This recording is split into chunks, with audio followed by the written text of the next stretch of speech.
तो क्या कहना है आपका इस सुपर डिलीशियस और बहुत ही मजेदार रेसिपी के बारे में? है ना बिल्कुल यूनिक, एकदम नई और दिखने में ब्यूटीफुल,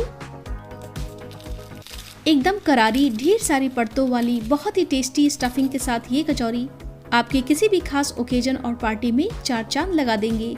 जो भी खाएंगे सब आपकी तारीफ करेंगे और पूछेंगे कि आपने इस खास कचौरी को कैसे बनाया। तो चलिए आज हम आपको बताते हैं कि इस लेयर वाली खास कचौरी को कैसे बनाते हैं। मैं हूं अनु, खाना खजाना विद अनु में आप सभी का बहुत बहुत स्वागत है। इस मजेदार कचौरी को बनाने के लिए सबसे पहले हम लेंगे एक बोल। इसमें मैं ले रही हूँ 2 कप मैदा। आप चाहें तो यहाँ 1 कप मैदा और 1 कप गेहूं का आटा ले सकते हैं, या फिर पूरे गेहूं के आटे से भी आप कचौरी बना सकते हैं। अब मैं इसमें डाल रही हूँ 1 छोटा चम्मच अजवाइन। अजवाइन को इस तरह से हाथों से क्रश करके डालेंगे, जिससे कि अजवाइन का बहुत ही अच्छा फ्लेवर कचौरी के अंदर आए। अब हम इसमें स्वाद के अनुसार नमक डालेंगे। 1 छोटा चम्मच कसूरी मेथी डालेंगे। हाथों से इसे भी हल्का सा क्रश करके इस तरह से डाल देते हैं। इसके साथ ही मोइन के लिए अब हम इसमें डालेंगे घी। 4 बड़े चम्मच घी डाल देंगे। आप घी की जगह मेल्टेड बटर को भी इसमें डाल सकते हैं। घी डालने के बाद आटे में इसे अच्छी तरह से 1 से 2 मिनट के लिए मिक्स कर लेंगे, जिससे कि पूरे आटे में अच्छी तरह से घी लग जाए। आटे की मुट्ठी जैसी बनाकर देखते हैं। ये देखिए मुट्ठी बन रही है, आटा तैयार हो गया है, आटे में मोइन लग गया है। अब हम इसमें थोड़ा थोड़ा पानी डालकर इसका हम एक डो तैयार करेंगे। डो को ज़्यादा सॉफ्ट और लूज नहीं बनाएंगे, जितनी ज़रूरत हो उतना ही पानी डालकर आटे को गूंथ लेंगे और इसका हम एक सख्त डो तैयार करेंगे। इससे आपकी कचौरी बहुत ही क्रिस्पी और खस्ता बनेगी। अगर आपने सॉफ्ट डो बना लिया तो आपकी कचौरी भी सॉफ्ट ही बनेगी, क्रिस्पी नहीं बनेगी। डो बनाते समय इस बात का ध्यान रखें। डो तैयार हो गया है। अब हम इसके ऊपर हल्का सा घी लगा देंगे और इसे हम ढककर 20 से 25 मिनट के लिए सेट होने के लिए रखेंगे। जब तक हमारा आटा सेट हो रहा है तब तक हम कचौरी के लिए स्टफिंग तैयार कर लेते हैं। सबसे पहले मटर को पानी में बॉईल कर लेंगे। इसके लिए पतीले में पानी डालकर गर्म करेंगे। इसमें 1 कप फ्रेश मटर को डाल देंगे। आधे छोटे चम्मच नमक डालेंगे। फ्रेश की जगह आप फ्रोजन मटर भी ले सकते हैं। फ्रोजन मटर अगर आप लेते हैं तो उसे बॉईल करने की ज़रूरत नहीं होगी। मटर को अब हम देख लेते हैं। ये देखिए, इसे दबाने पर ये आसानी से पिस रहे हैं। मटर बॉईल हो गए हैं। मटर को पानी से छानकर बोल में निकाल लेंगे और इसे ठंडा होने देंगे। अब हम मटर को मिक्सी के जार में डालकर दरदरा पीस लेंगे। यहाँ ध्यान रखेंगे कि मटर को पीसने के लिए पानी वगैरह कुछ भी नहीं डालेंगे, नहीं तो ये गीला गीला पीसकर तैयार होगा। हमें मटर का टेक्सचर गीला नहीं रखना है, बल्कि सूखा रखना है। तो यहाँ देखिए, मैंने मटर को मोटा मोटा पीस कर तैयार कर लिया है। अब हम लेंगे एक कढ़ाई। इसमें 2 बड़े चम्मच ऑयल डालकर गरम करेंगे। फ्लेम को लो टू मीडियम पर रखेंगे। इसमें मैं डाल रही हूँ 1/4 कप काजू। काजू को छोटे छोटे टुकड़ों में काटकर ऑयल में रोस्ट कर लेंगे। काजू का कलर जब हल्का सा गोल्डन हो जाए तब हम इसमें डालेंगे 1/4 कप किशमिश। इसे भी कुछ सेकंड के लिए काजू के साथ फ्राई कर लेंगे। जब किशमिश फ्राई होकर फूल जाएंगे तब इसे हम एक बोल में निकाल कर रख लेंगे। कढ़ाई में ऑयल बच गया है। इसी ऑयल में मैं डाल रही हूँ 1 छोटा चम्मच क्रश किया हुआ जीरा, 1 छोटा चम्मच क्रश किया हुआ साबुत धनिया डालेंगे और आधी छोटी चम्मच क्रश किया हुआ सौंफ डाल देंगे। इसे थोड़ी देर के लिए चटकने देंगे। जीरा, धनिया और सौंफ, इन तीनों को हम क्रश करके ही डालेंगे। अब हम इसमें डालेंगे 1/4 छोटी चम्मच हींग। इसमें 1 छोटा चम्मच ग्रेट किया हुआ अदरक डालेंगे। 2 से 3 हरी मिर्च को चॉप करके इसमें डाल देंगे। बच्चों के लिए अगर आप बना रहे हैं तो तीखा कम ही रखें। अब हम इन्हें भून लेंगे, इससे अदरक का कच्चापन निकल जाएगा। अदरक जब भून जाएंगे तब हम इसमें डाल देंगे 2 बड़े चम्मच बेसन। बेसन डालने से स्टफिंग में मॉइस्चर बहुत ही कम रहेगा और बाइंडिंग अच्छी होगी। भुने बेसन का टेस्ट बहुत ही बढ़िया आएगा मटर के साथ। अगर आप आलू ज़्यादा पसंद करते हैं तो बेसन की जगह बॉईल किए हुए आलू को भी इसमें मैश करके डाल सकते हैं। बेसन को भी इन सब के साथ भून लेंगे। फ्लेम को हाई नहीं रखेंगे, नहीं तो मसाले जल जाएंगे। 1/4 छोटी चम्मच हल्दी डाल देंगे और आधी छोटी चम्मच लाल मिर्च का पाउडर डालेंगे। इन मसालों को चला लेंगे। अब हम इसमें डालेंगे 1 पैकेट मैगी मसाला। मैगी मसाला डालने से कचौरी की स्टफिंग बहुत ही ज़्यादा टेस्टी बनेगी। इसे और ज़्यादा चटपटा बनाने के लिए इसमें हम डालेंगे 1 छोटा चम्मच चाट मसाला। इन सभी मसालों को थोड़ी देर के लिए हम चला लेंगे। यहाँ देखिए मसाले भून गए हैं। अब हम इसमें डाल देंगे पिसे हुए मटर। मटर को इन मसालों के साथ अच्छी तरह से मिलाते हुए पकाएंगे। मटर में ऑलरेडी मैंने बॉईल करते समय नमक डाला था, लेकिन बाकी मसालों के लिए थोड़ा नमक और डाल देते हैं। वैसे नमक आप अपने टेस्ट के अकॉर्डिंग ही रखें। हरा धनिया काटकर इन सब मसालों के साथ मिला लेंगे। अब हम सबसे लास्ट में डालेंगे रोस्ट किए हुए ड्राई फ्रूट्स। इन सभी को अच्छी तरह से मिला लेते हैं। इन मसालों को आप टेस्ट करके भी देख सकते हैं, बहुत ही चटपटा और मज़ेदार बने हैं। इसमें आपको कई सारे टेस्ट मिलेंगे, खट्टा, मीठा, नमकीन, तीखा। जब आप इस कचौरी को खाएंगे ना तो आप इसे बहुत ज़्यादा पसंद करेंगे। बहुत ही ज़्यादा टेस्टी, चटपटी और मज़ेदार कचौरी लगेगी आपको। एक बार आप इसे मेरे तरीके से ज़रूर बनाकर देखिए।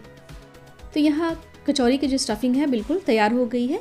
अब हम इसे किसी बोल में निकाल लेंगे और इसे ठंडा करेंगे, और ठंडा करने के बाद ही इसे हम कचौरी के अंदर भरेंगे। आधे घंटे हो गए हैं, चलिए अब हम डो को देख लेते हैं। इसे मसलकर और ज़्यादा नरम बनाएंगे। इसके लिए पानी नहीं डालेंगे, आप चाहें तो हाथों में हल्का सा घी लगाकर डो को और मुलायम कर सकते हैं। अब हम डो को थोड़ा पतला करेंगे और इस डो से 4 पेड़े काट कर निकाल लेंगे। 4 पेड़े में हमारे 8 कचौरी बन जाएंगे, यानी कि हर एक पेड़े से 2 कचौरी बनेगी। तो आप कचौरी का जो भी साइज रखना चाहते हैं उसी साइज का पेड़ा निकालेंगे। तो यहाँ मैंने एक पेड़ा का वही साइज निकाला है जिसमें 2 रोटी आराम से बन जाएंगी। एक पेड़ा लेंगे और इस तरह से रोल करते हुए इसके ऊपर सूखा मैदा छिड़क कर इसे पतला बेलेंगे। इसका साइज रोटी के साइज से बड़ा रखेंगे, यानी कि डबल साइज में इसे हम बेल लेंगे। इसकी शीट को बहुत ज़्यादा पतला या मोटा नहीं बेलेंगे। अब देख सकते हैं इसकी थिकनेस मैंने उतनी ही रखी है जितनी हम रोटी की रखते हैं। अब हम इस शीट के ऊपर घी लगाएंगे। तो यहाँ मैंने पिघली हुई घी ले ली है। ब्रश या चम्मच की सहायता से पूरे शीट के ऊपर घी लगा लेंगे। शीट के साइड्स में भी घी लगाएंगे। घी लगाने के बाद पूरे शीट के ऊपर सूखा मैदा इस तरह से छिड़क कर हाथों से लगा लेंगे। इससे शीट के ऊपर घी और मैदा की एक पतली सी लेयर बन जाएगी।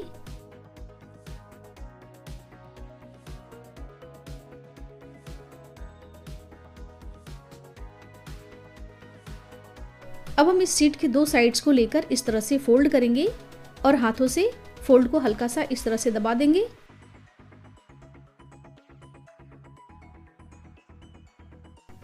अब ये दोनों फोल्ड वाला जो ऊपर का हिस्सा है इसके ऊपर भी हम पूरे में घी लगाएंगे।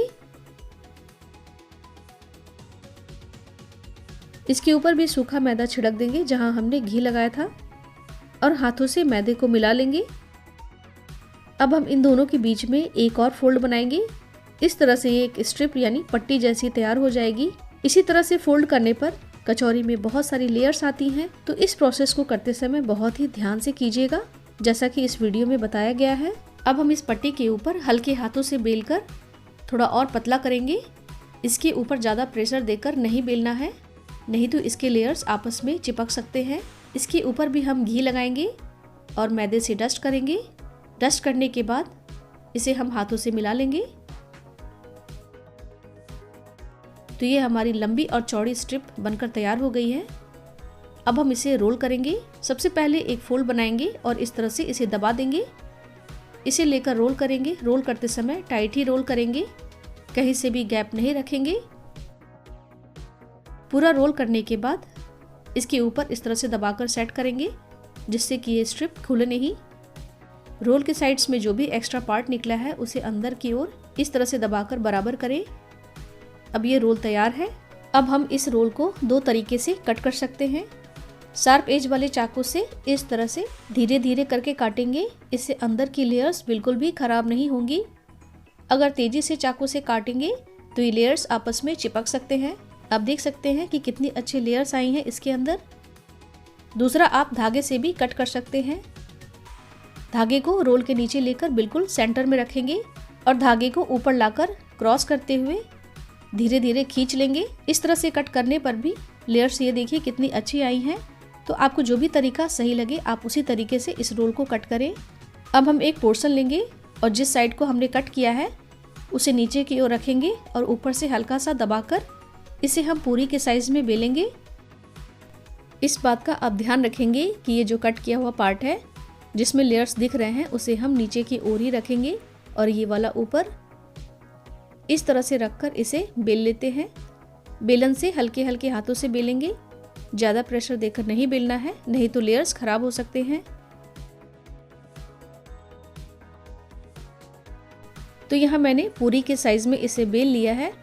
अब हम इसमें मटर की स्टफिंग भरेंगे। तो स्टफिंग भरते समय भी जो लेयर वाला साइड है उसे हम नीचे की ओर ही रखेंगे और इसे ऊपर, इसमें 2 चम्मच के बराबर स्टफिंग भरेंगे या फिर जितनी इसके अंदर आप रखना चाहें उतनी स्टफिंग रखें।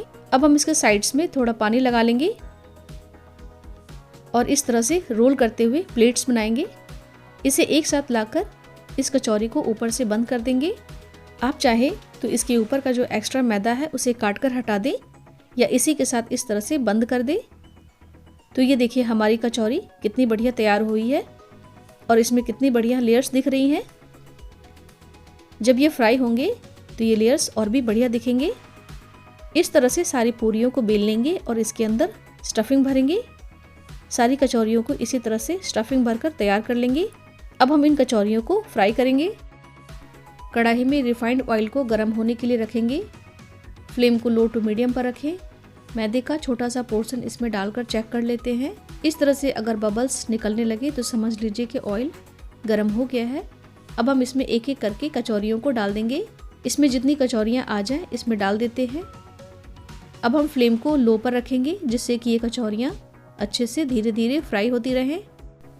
अभी 5 से 6 मिनट तक इनको पलटना नहीं है। इन कचौरियों के ऊपर हम गरम तेल को बीच बीच में डालते जाएंगे जिससे कि ये कचौरियाँ ऊपर से भी हल्की फ्राई होती रहे। अगर अभी हम इन्हें पलट देंगे तो ये कचौरियाँ फ्राई तो हो जाएंगी लेकिन इनके जो लेयर्स हैं वो ख़राब हो सकते हैं।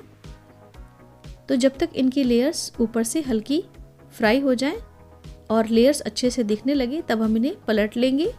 इसलिए मैंने फ्लेम को अब तक लो पर ही रखा था ताकि एक साइड से ये कचौरियाँ ज़्यादा जले नहीं।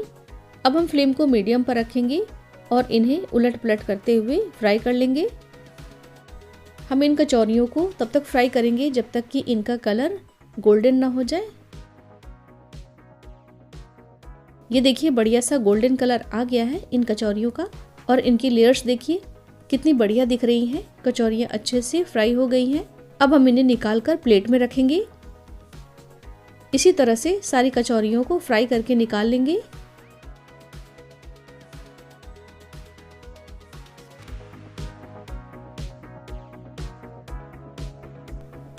अब मैं इन कचौरियों को सेजवान चटनी के साथ सर्व कर रही हूँ।